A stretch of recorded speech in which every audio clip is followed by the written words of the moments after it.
What's up, nerds and nerdettes and wee little nerdlings all? It's your buddy Big Johnny G for Two Gun Fix-It presents Legendary Gaming.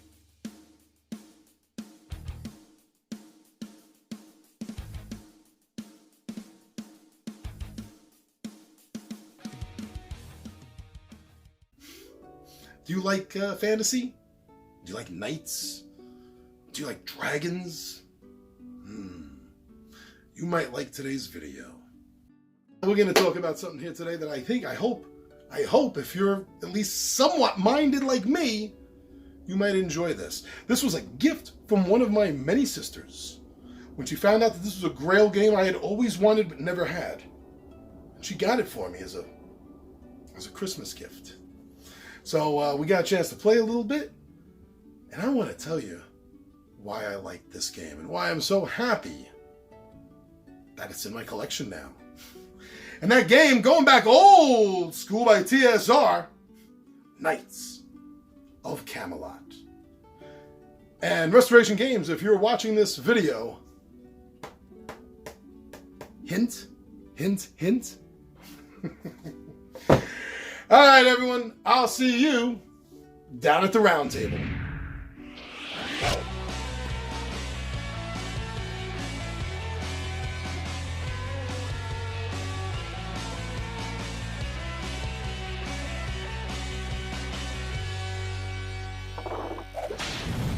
Thank you for joining me for Tabletop Takeout Tuesday.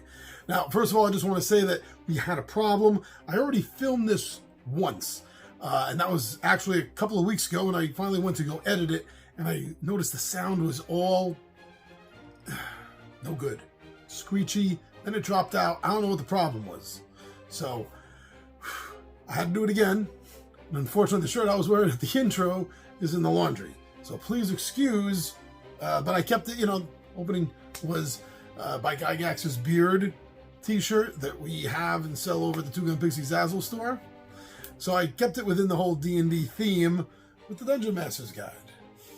And I did that because TSR was the original publisher of this game. This game. Knights of Camelot. Alright, so now, Tabletop Takeout Tuesday, I just kind of give more precise bullet points. This isn't an overall review of the product. This is just why I love it. That's what this is. So I'm going to try to keep this more precise and concise than an complete, product review.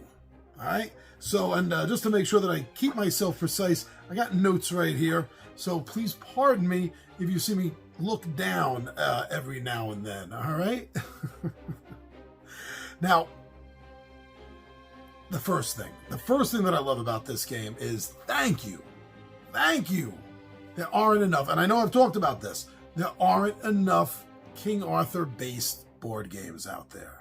Not nearly. When you take everything else into consideration, how many general fantasy games there are, how many zombie games there are, how many Cthulhu games there are, when you look at it from that angle, no, we got a few, right? I mean, you see the Shadows of Camelot behind me, Avalon, there's the Knight of Destiny for Four Against Darkness, but there's not a lot. So thank you is the first reason why I love this game. Thank you for giving us a King Arthur based board game.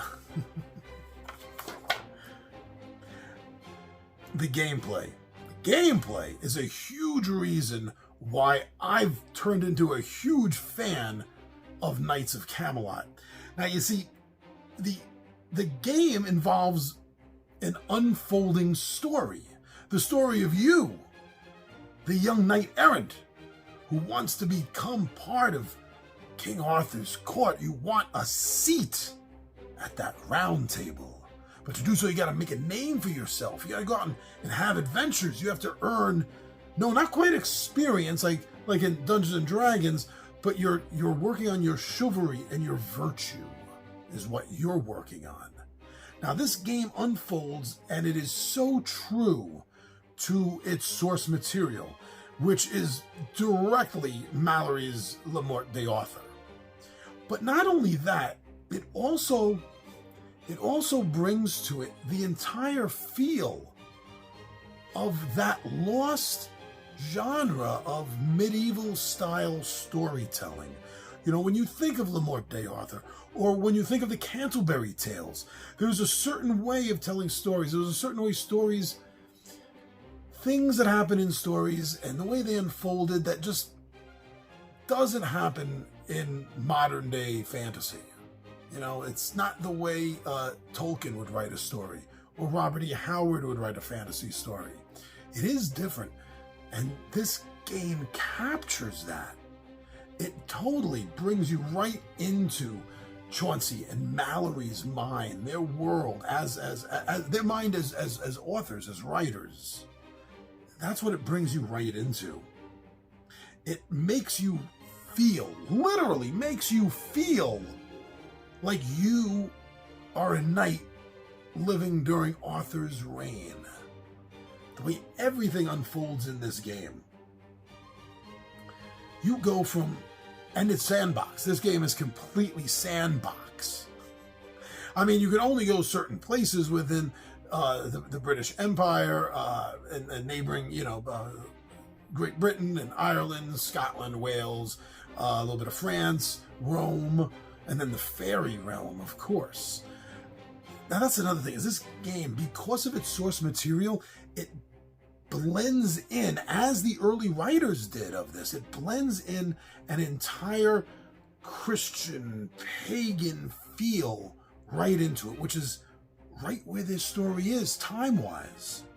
And you feel it, going on quests, wooing maidens, getting a castle, being a lord of your own castle. This game, it makes you feel it every single day. I mean, every day in the game, game-wise. Every day you're feeling more and more like this is really happening, It does. It brings you to that level of suspension of disbelief that I've not found in another King Arthur game, and I love the ones I have. I really do. Now, you take the way it's written as a story, as the game, right? And you add into that an old school way of thinking, and that's with doing things through multiple charts and seeing what happens when, because you're here, so you roll on this chart as opposed to another chart. So the next time you play the game, you're rolling on different charts at different times, and completely different tales unfold. They're there for you. Now, after finally playing this game, I understand why there are still gamers out there that have played this for 40 years and still love it. I can see that now. Oh, and another reason, of course, I love it is, although it's not sold as, advertised as, it can be played solo. If you just want to go on an adventure, if you just want to feel that, it works. It's not listed as a solo game, but I played it as a solo game. I videoed it, I put it up. It works. It's fun. And that is a bonus when a game can also solo and still give you that same level of excitement. I'm glad I made a note of this because I might have forgotten it. So this is, although this is a first edition, I believe, although I think the color just faded here, the gold color, but this is a first edition of the game. I'm assuming the rest are the same. Oh wait, here it is. But one thing, you got to check this out. I'll put up a better picture of it, but just to show you from here, if you get a really good look here, and you know your old school Dungeons and Dragons, this is the same font and editing style used in the Moldvay basic Dungeons and Dragons.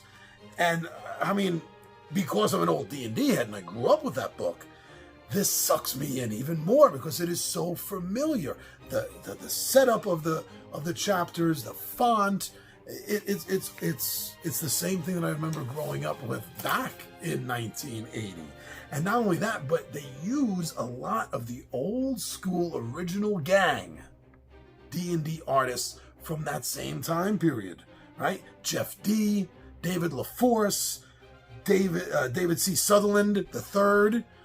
They bring it to a new level of life when you're an old D&D fan like me. You look at this and it just, even if this is the first time you've looked at this book and you haven't seen their particular drawing for this or that before, ooh, camera quake. It feels fun because of the familiarity, because you can reach back to that child who first saw a Jeff D drawing in the basic. And you're going to get that same exact feeling from this rule book. Yeah, this most definitely feels more like what a King Arthur simulation in a board game should be. This truly is a tabletop adventure. I use that phrase a lot, but let me just say this is probably one of the best examples of what I mean when I say tabletop adventure. Because you're there. You're feeling it. It's fun. You know, the first game I played, I had to end up fighting brigands, but it wasn't like grinding in World of Warcraft. It just happened. It was an encounter that just happened because we got charts and charts and charts of things that can happen. And then from there, okay, so check this out. So from there, I meet these 3 knights who conned me out of my lance. What else happened? Oh, I meet them again. Oh, I think that's when I had to fight the brigands. And then I meet them again. And now, well, I said it was the same 3 knights. It didn't say it was the same 3 knights. But again, I got 3 knights rolled. So I just said they were the same 3 knights.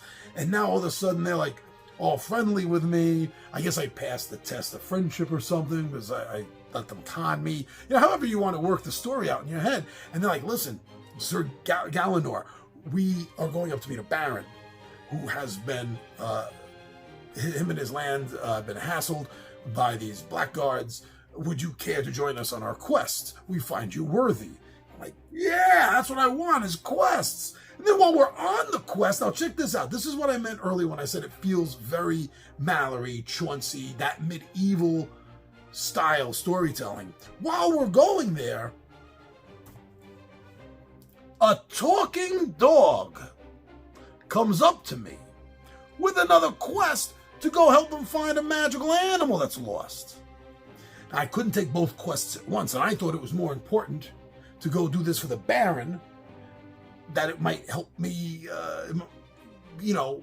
make a name. Like Arthur will be more friendly towards me when I finally get to Camelot and ask for an audience. So I had to bypass that because if you let a quest go, that side quest was gone. So I never got to find out what happened. And then, a few other adventures happened along the way. And finally, coming back from Ireland, Sir Galenor is attacked by the mad knight Sir Fergus, who ended the mighty Sir Galenor's quest and life. And it was so exciting. And I know that every game I play, they're going to continue to be different. Not just the second and the third, but going forward, they're all going to be different. So, for Tabletop Takeout Tuesday, this is an out-of-print game. I'm sorry about that. But if you can get your hands on this, or if you know someone that has it, or if you see it at a gaming cafe, play this game. If you love fantasy games, you get a chance to buy this game, go get it. Like I said, I now understand why people have been playing this for 40 years. I know I will be. Thank you for joining me here. Take care, everyone. I'm your buddy Big Johnny G for Two Gun Pixel Presents Legendary Gaming. And my friends, I am out of here.